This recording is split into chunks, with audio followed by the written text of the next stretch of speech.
Now, while the associates of the criminal cartel and the failed government are going about granting interviews, trying to sell, the government right now in a good light, trying to deceive gullible Nigerians that are faced with the realities of things, of the hardship and the pain and the suffering and the turmoil, are actually coming out to vent their anger and say their mind. It's quite unfortunate that we have gotten to this point where people will have to literally cry while granting interviews, while speaking their truth about what is happening to them, because of the level of suffer and pains they are going through. It is really, really bad. And the people that's gaining from the government are actually going out there granting interviews, trying to sell lies, propaganda, trying to deceive the people, even when they themselves know that yes, the whole thing is not working. It's just because they are opportune to be privileged, or they have the opportunity to steal again, and that is why they are coming to support. And the truth is, once they beg you to come and join that cartel and get your share and you refuse, they will start witch hunting you. That is what Peter Obi exposed in one of his interviews, where he said that, listen, they are asking me why I keep going around doing what I'm doing, why I keep doing what I have to do, and they are trying to put pressure on me to stop. The reason being that they are trying to tell me to come and collect my share, or they have said I should come and collect my share, and I refuse to come and collect my share. I'm going to be showing you that video so that you know that I'm not actually just bluffing. And he said the major reason why he goes out and he's doing what he's doing is because he just wants to keep encouraging Nigerians that, listen, it's not over until when it's over. The fact that things are not going as planned right now doesn't mean that we didn't make impact or things are not going to change. Nigeria is very possible, and with our fingers crossed and all of us coming together, we can actually achieve the goal. And I said it yesterday, I said it is very, very clear with the way Alex Otie is going that governance is not rocket science. If you get the right person in the seat of power, there will be a lot of change. It's not going to be perfect, but you will see that there will be an improvement step after step until it gets to where it's supposed to be in. Let me quickly show you the video of the reactions of Nigerians, and then actually show you how these men keep granting interviews and disgracing themselves, once those supporters of the present administration keep disgracing themselves when they grant interviews. Elders, senior men that are supposed to actually, speak truth to power, because of money and association, have lost their morals and have become, object of caricature in to Nigerians. Let me show you those videos, and when I come back, we'll continue. Tinubu first administration is low. I pass out as low because you cannot eat for 3 times a day. I must tell you that the 1 year of Tinubu in office, for me, is a wasted year. It's a wasted year because it has dashed the expectation of Nigerians. It has dashed the hope of Nigerians. Let us just look at the double policy that came from the president during inauguration. I'm talking about the subsidy removal on gasoline and the floating of naira at the official window. Though the floating of naira at the official window did not come immediately, but these are the 2 major policies of this government that have seen Nigeria economy collapsing. And it's quite unfortunate that the government have made so many promises that we feel would have changed things for the better, but unfortunately, the government have not been able to redeem any of its promises. There are changes happening. We can't deceive ourselves. If you look at the liberalization of the forex system, the thing is changing. Yeah, but it's not improving the lives of people, is it? I mean, that's the yardstick. I've told you earlier that these are foundational problems. But you can admit, even if, as you say, they're foundational problems that will take a while to manifest. Yes. It's already manifested. You can admit that after 1 year, yes, the lives of people in Nigeria has not improved. It hasn't got better from what it was a year ago. Is that a fair assessment? It is getting better. Well, on what basis? Better. Before now, we hardly have fuel on regular supply. Now we have it in abundance. Well, I mean, just a couple of weeks ago, there were queues all over the place. Yeah, but for how long? Yeah, it doesn't matter how long. There shouldn't be queues at all. There shouldn't be. That's where we are going. Right. Now you've seen it, right? One of the most amazing things to me is the fact that most times those that grant these interviews are elderly men, elderly people, people that are supposed to be respected, people that we should go and call daddy and we should not say anything. We should respect them because of age. But every time they come out and you see their gray hairs and they open their mouth, what comes out is total rubbish. And you ask whether gray hair comes with wisdom. No, it doesn't. Fools over time grow old too. So when somebody that have it, and education does not ascertain that you have a rational thinking. You can be schooled and still behave like, somebody that is an illiterate. An illiterate will be even better than you. We have seen those that have gotten the highest rank in education, and bigotry has made them to fall from their graces to grass. Check all those that grant these interviews. You see elderly adult men in their 60s coming out to say stuffs. And then you wonder, even a 30 years old person or a 20 years old, 15 years old, teenager cannot come and see. And every time they stammer because when you ask them a question, they don't even know how to answer. It's total disgrace.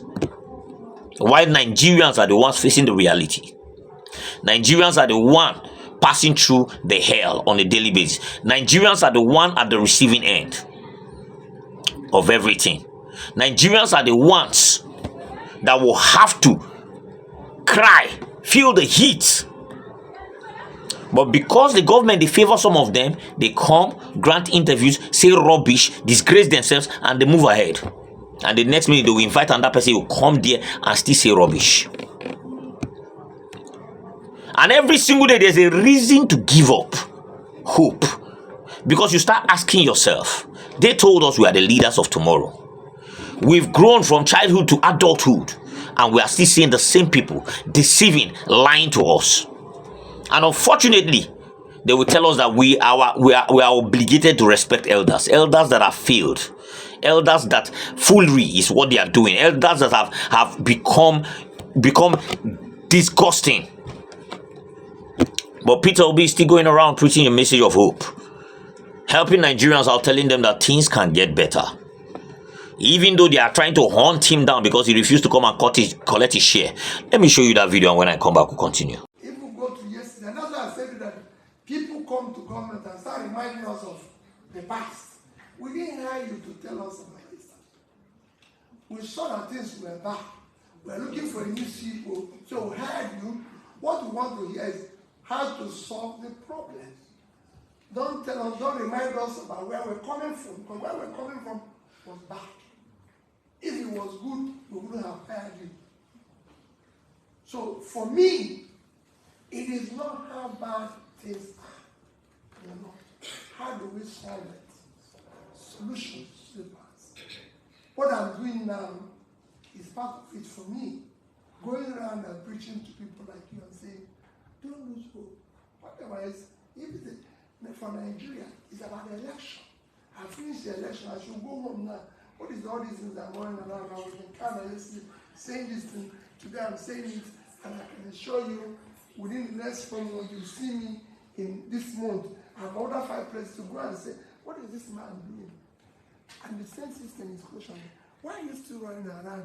Election is over. What are you doing? Did I ask people to vote for me now here? No. I'm saying we can change this. But because they are used to, they've captured it, so this man should go and sit down or come for his own share. He refused and just be going around talking rubbish. What is he talking? Some say he's even a bitter man. You don't look at somebody who is I'm not a bitter man. I'm as happy as I should be. Because I know the strong things are happening.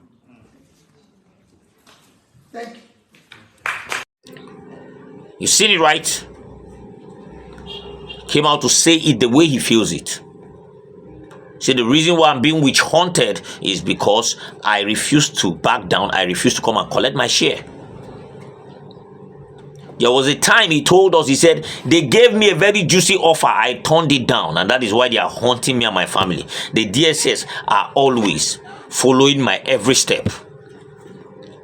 And he went further to say, if they pay attention to insecurity the way they are paying attention to me and my family, things would have changed in this country. And the only thing he's doing, because he knows that Nigerians are at the crossroad. A lot of people have given up. A lot of people are telling themselves, no, there's no rescue for this government. There's no rescue. But if Abia State can be under siege for 24 years, and then there was nothing done, and somebody came and in 1 year there's massive impact, then trust me, once you have the right person in the seat of power, there's going to be change. Dubai, go to all the countries, there were times when things were as bad as this. But somebody, a leader, a revolutionary leader with the mindset of development came in and said, enough is enough. India, China. And so we have to start changing the status quo. And then things started turning around. If Nigeria have a leader that is visionary, with the mindset of improving the life of Nigerians and putting Nigeria in the global space, you will find a lot of changes. Governance is not rocket science. It becomes rocket science when you have criminals running the system. Because all they will do is to run it down. They are always doing it to their favor. What they didn't favor them, they know they do them. The one we favor them, they do them. We've been begging them to look at the Constitution and do something about it.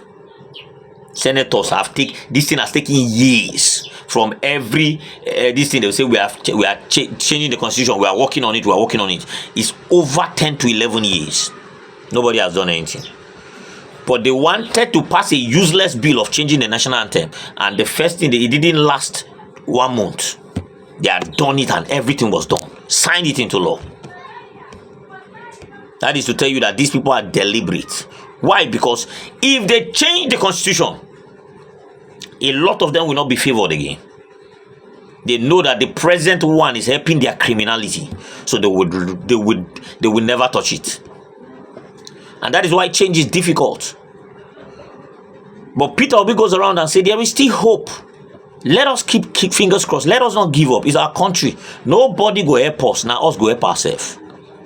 And that is the message of a leader.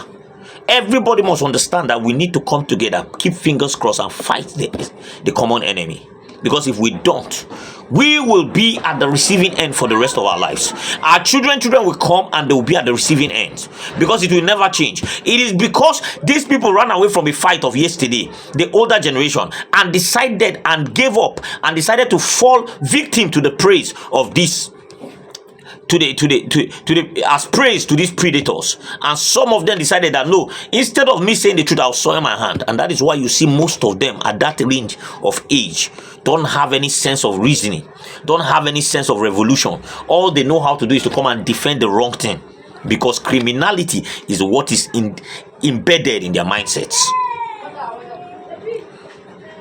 You've seen it. This is a man that have rejected every single offer that can make him enjoy like the rest. He has given it up. Instead, he's using the little he have to make sure that Nigerians are better. Let me drop this here. Please drop your comments below. We'd really love to hear from you. Subscribe to this channel if you haven't. Turn on the notification bell so that whenever I drop a video, you'll be the first to be notified. I'm obedient and I'm useful. I hope you are. Fingers crossed. Let's keep holding them responsible and see how it pans out. God bless you. I'll see you next time.